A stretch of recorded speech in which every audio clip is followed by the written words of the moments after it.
Cinema డైలాగులను పోస్టర్లుగా పెట్టినందుకు అడుగుతా ఉన్నా. నీకు అంత కష్టంగా ఉంటే సెన్సార్ బోర్డులో దానికి ఎందుకు పర్మిషన్ ఇవ్వాలా? డైలాగులు తీసేయండి. ఇంకా బాలకృష్ణ సినిమాలు, ఆ పవన్ కళ్యాణ్ సినిమాలు చూస్తే ఇంకా పెద్ద పెద్ద డైలాగులు కనిపిస్తాయి.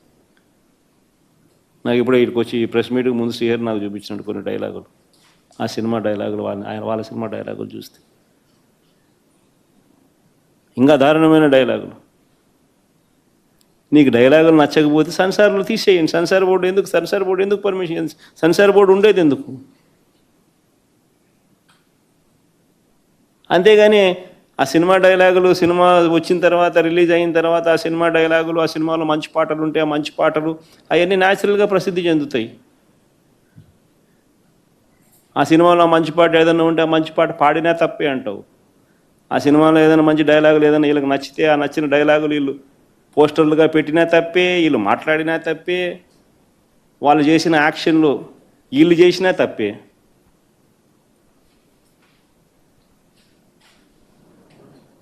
వాళ్ళు ఇలా అన్నా తప్పే, వాళ్ళు ఇలా అన్నా తప్పే. ఎందుకు మరి సినిమాలు ఎందుకు తీస్తున్నారు స్వామి మీరు? ఆపేసేయండి,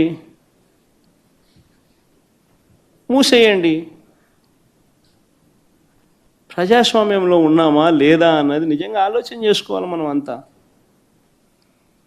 ఇలాగొచ్చే నష్టపోయింది. అదే సినిమా డైలాగులు రాసుకున్నాడు, పాట పాడితే పాడినాడు, డైలాగులు కొడితే కొట్టినాడు. ఇలాగొచ్చే నష్టమైంది అంటాను నేను. గుమ్మడికాయలు దొంగంటే భుజాలు తడుముకున్నట్టుగా ప్రతిదీ కూడా వాళ్ళు ఏమన్నా కానీ నిన్నే అన్నట్టుగా నువ్వెందుకు బాధపడతా ఉండవు?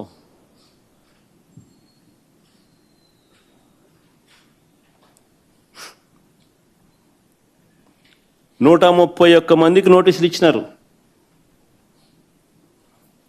131 మందికి నోటీసులు ఇచ్చినారు. సినిమా డైలాగులను పోస్టర్లుగా పెట్టినందుకు 2 రిమాండ్కి పంపించినారు. 131 మందికి నోటీసులు ఇచ్చినారు.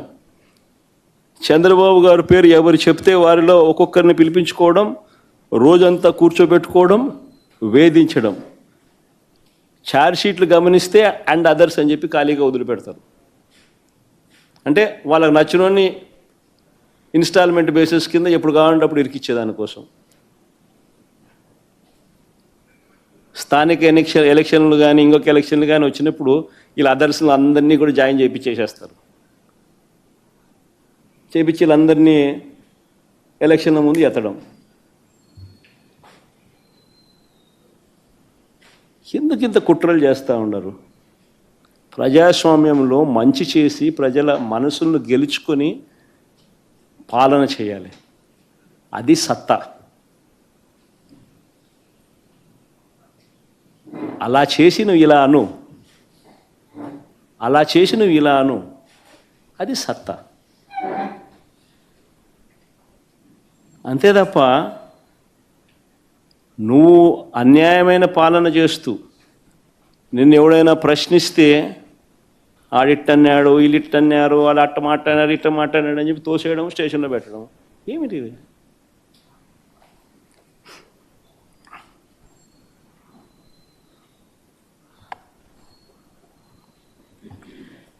చివరకు పోలీసులు దారుణాలు నిజంగా ఏ స్థాయిలోకి వెళ్ళిపోయినారంటే, చివరికి పోలీసులు దారుణాలకు తన కొడుకును కోల్పోయిన వ్యక్తి.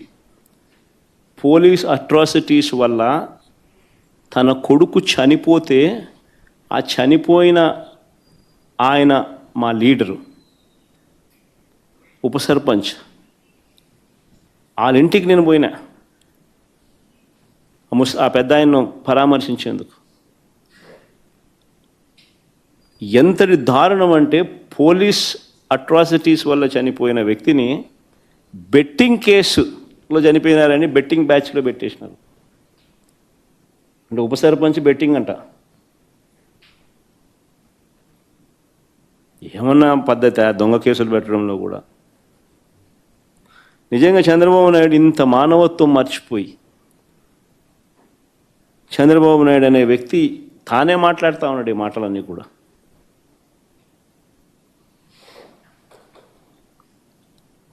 మరో ఉదాహరణ, ధరలు లేక తీవ్ర కష్టాల్లో మామిడి రైతులుంటే, తీవ్రమైన కష్టాల్లో మామిడి రైతులుంటే, మామిడి రైతులకు సంఘీభావంగా జూలై 9వ తారీఖున చిత్తూరు జిల్లా బంగారుపాలెం నేను వెళ్ళా.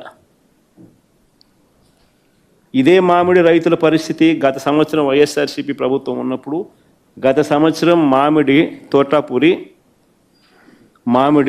మామిడి గత సంవత్సరం 25 నుంచి 29 రూపాయలు కేజీ. ఈ సంవత్సరం చంద్రబాబు నాయుడు ముఖ్యమంత్రి అయిన తర్వాత పరిస్థితి ఏమిటి అంటే 2.5-3 రూపాయలకు పడిపోయిన పరిస్థితులు.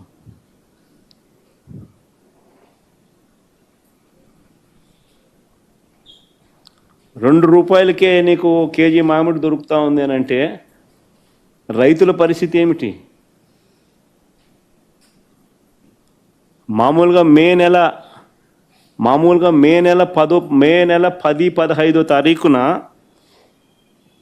తెరవవలసిన ఫ్యాక్టరీలు, ప్రాసెసింగ్ ఫ్యాక్టరీలను